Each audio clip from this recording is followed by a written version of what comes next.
Well, anyway, let me show y'all something. Real quick. Yeah, man. Like I say, there's nothing wrong with what's wrong with the body of that car. So this guy really loved his car. Now, of course, yeah, this puller is it's a press fit puller, so I'm gonna need my puller to get that on. But other than that, people, we are about to replace this engine. So you know what? Let's go get the car. All right, take y'all on for the ride with me. Remember, this car is real loud. Knock. So I'm about to go out here and I don't want to push this car in, so hopefully it'll start. Hopefully I'll make it inside the shop. All right, let's get it.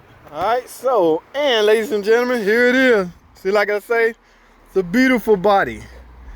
Beautiful body. Chrysler 300. All right, so let me get in, man. I got to get this inside the shop. Let's get this motor put in. Engine, this is an engine, people. I hate when people call engines motors, okay? It started. Let's go. Let's get it. Hurry up, get in. Come on, baby. Oh, no, it quit. Try it again. There you go. All right, we got to go, baby. Hurry. I do not want to pull it. Y'all hear that? Oh! I just want to make it inside the shop. It's knocking louder and louder and louder. I'm almost there. Y'all see that? Oh! Come on, baby. A little bit more. Oh, it's loud. Am I gonna make it?